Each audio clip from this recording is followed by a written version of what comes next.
Students, today we will discuss esterification reaction, the chemical reaction in which alcohol on treatment with carboxylic acid in presence of concentrated sulfuric acid gives ester. This reaction is called esterification reaction. तो आओ बच्चों देखते हैं क्या होता है esterification reaction.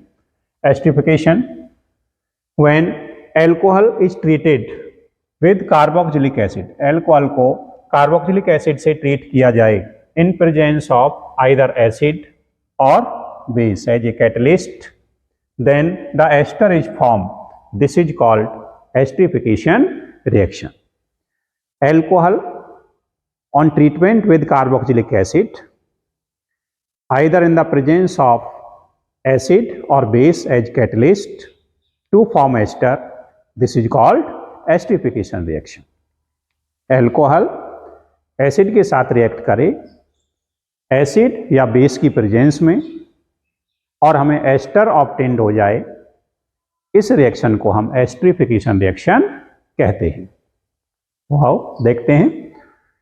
Alcohol और ये एसिड दोनों रिएक्ट करते हैं एसिड या बेस की प्रेजेंस में, तो यहाँ पर इस तरह से COOR डैश, मान लो इसे यहां लिया जाए तो R डैश प्लस में H2O वाटर निकल जाएगा, तो यहां पर ये एस्टर फॉर्म हो गया. अब इसमें ध्यान रखना है, in this reaction alcohol acts as base. Alcohol इसमें बेस की तरह एक्ट करता है, यानी न्यूक्लियोफाइल की तरह एक्ट करता है, because it provides lone pair of electron. Ester जो फॉर्म होता है, एस्टरिफिकेशन रिएक्शन जो है उसमें एल्कोहल न्यूक्लियोफाइल की तरह रिएक्ट करेगा, बेस की तरह रिएक्ट करेगा, क्योंकि ये लॉन पेयर प्रोवाइड करता है. तो इस तरह से हो सकता था. नेक्स्ट पॉइंट इसके हम देखें. When alcohol acts as nucleophile then reactivity. जब कभी एल्कोहल न्यूक्लियोफाइल की तरह एक्ट करे उस समय रिएक्टिविटी हमेशा 1, 2, 3 रहेगी. ध्यान रखना है आपने. और जब कभी CO बॉन्ड ब्रेक होगा हमेशा रिएक्टिविटी 3, 2, 1, 3 डिग्री, 2 डिग्री, 1 डिग्री रहेगी.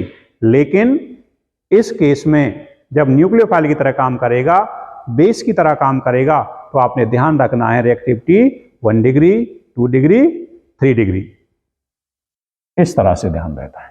तो यहां कंफ्यूज हो जाते हैं बच्चे, तो ध्यान रखना. एसिडिक स्ट्रेंथ इसमें negative inductive effect minus I effect, यानी electron withdrawing group. Electron withdrawing group अगर है, माइनस I इफेक्ट है, तो वहां एसिडिक स्ट्रेंथ डायरेक्टली प्रोपोर्शनल रहता है, उसके हाई हो जाएगी. और अगर प्लस I है, इलेक्ट्रॉन लीजिंग ग्रुप है, इसके इनवर्सली प्रोपोर्शनल रहती है, तो यहां पर एसिडिक स्ट्रेंथ कम हो जाएगी. अब यहां पर देखें भाई, एसिड की एसिडिक स्ट्रेंथ कह सकते हो या रिएक्टिविटी कह सकते हो, तो इसका ऑर्डर क्या रहेगा. यहाँ पर एसिटिक एसिड, प्रोपेनोइक एसिड.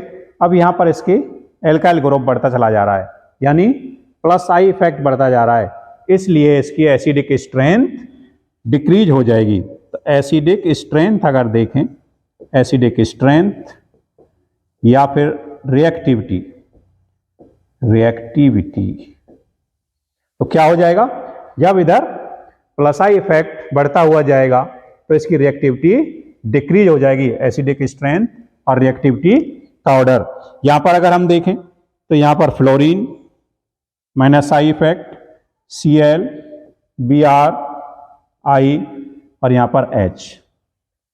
तो माइनस I इफेक्ट डिक्रीज होता जा रहा है, इलेक्ट्रॉन विड्रॉइंग ग्रुप की स्ट्रेंथ कम पड़ती जा रही है, इसलिए एसिडिक स्ट्रेंथ वीक हो जाएगी. कर सकते हो. नेक्स्ट तो देखते हैं मैकेनिज्म ऑफ एस्टरिफिकेशन. तो बच्चों मैकेनिज्म में किस तरह से करना है, बड़ा सिंपल है, बोर्ड में पूछा जा सकता है, तो कर सकते हो. H2SO4 हमने एसिड कैटेलाइज लिया एग्जाम्पल, तो जब ये ब्रेक होगा H positive and HSO4 negative, ये बॉन्ड रोटेट होगा जिधर एरो हेड होता है वहां इलेक्ट्रॉन डेंसिटी हाई और यहां पर इलेक्ट्रॉन डेंसिटी कम हो जाएगी। तो ये H इधर जा करके अटैक कर जाएगा और यहां पर किस तरह से फॉर्म हो जाएगा ये मॉलिक्यूल, CH3 COH OH, और ये फॉर्म हो गया।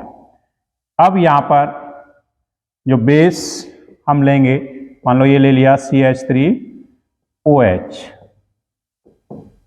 या ROH ले सकते थे, तो यहां पर ये लॉन पेयर अटैक करेगा। यहां जब ये अटैक करेगा CH3OH OH O CH3, यहां पॉजिटिव चार्ज यानी अनस्टेबल हो जाएगा। ये तुरंत इस इलेक्ट्रॉन को यहां से एब्स्ट्रैक्ट करेगा, खींचेगा और यहां से H पॉजिटिव निकल करके ये H पॉजिटिव इसकी लॉन पेयर पे आके अटैक कर जाएगा। क्या बन जाएगा, इस तरह से CH3 COH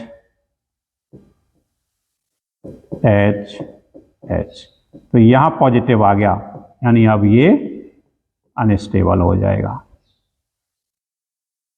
more electronegative element इस पे पॉजिटिव आ गया, ये तुरंत इस बॉन्ड को ब्रेक करेगा, ये बॉन्ड ब्रेक करके जाएगा।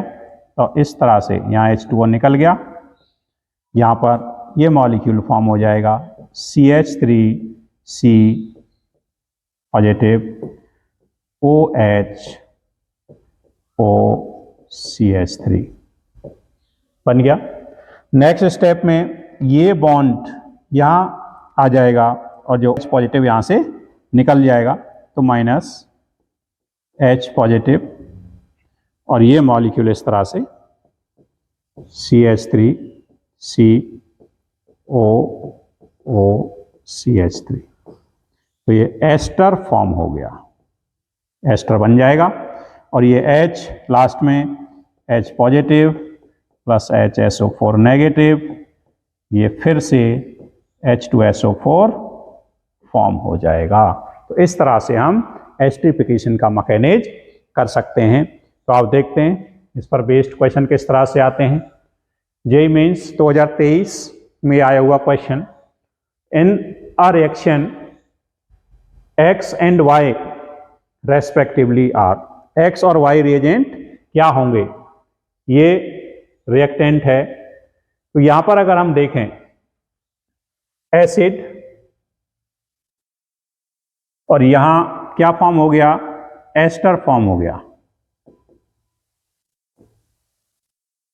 एस्ट्रिफिकेशन आप लोग करिए, देखते हैं एस्ट्रिफिकेशन।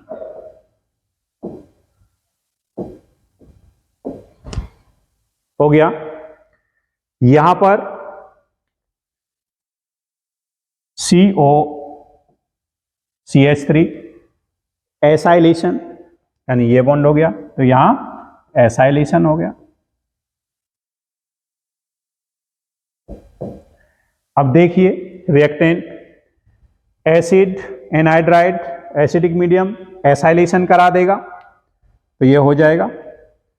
एल्कोहल एसिडिक मीडियम यानी कैटलाइज बाय एसिड, हीट करेंगे तो यहां एस्टर, तो यहां तो एस्ट्रिफिकेशन हो जाएगा, esterification.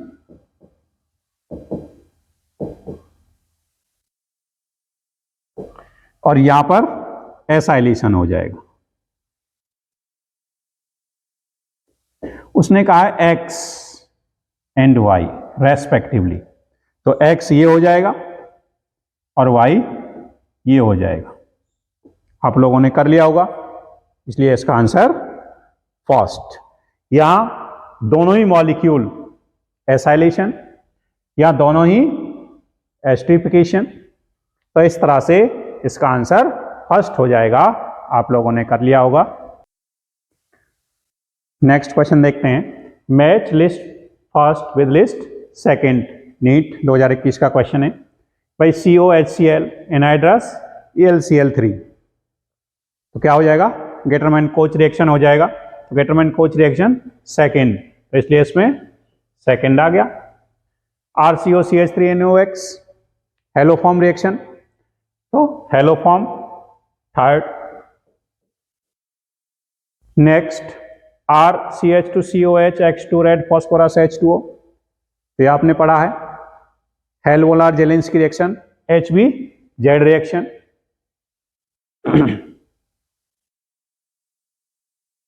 First RCH2OH R-COH concentrate H2SO4, अभी हमने पढ़ा है एस्टरिफिकेशन रिएक्शन। फोर्थ, तो क्या हो जाएगा second third fourth first, second third fourth first. तो इस तरह से आप लोगों ने कर लिया होगा, बड़े आसानी से क्वेश्चंस सॉल्व हो जाते हैं। और इस तरह से आप लोग केमिस्ट्री की डिफरेंट पार्ट्स को, चाहे ऑर्गेनिक है, चाहे इनऑर्गेनिक है, चाहे फिजिकल है, हम बड़े आसान तरीके से आप लोगों को कराएंगे। बिल्कुल भी हाइपर नहीं होना है, रिलैक्स रहना है। पेपर करते समय आप लोगों ने टेंशन फ्री रहना है, बिल्कुल रिलैक्स। जितना रिलैक्स आप रहोगे उतना ही अच्छा एग्जाम होगा, उतना ही अच्छा स्कोर आप कर सकोगे, अपने सिलेक्शन की तरफ पॉजिटिव अप्रोच कर सकोगे। तो बिल्कुल भी हाइपर नहीं होना है, रिलैक्स रहना है। केमिस्ट्री आसान सब्जेक्ट है, नो प्रॉब्लम। उम्मीद है अच्छा करोगे। Thank you.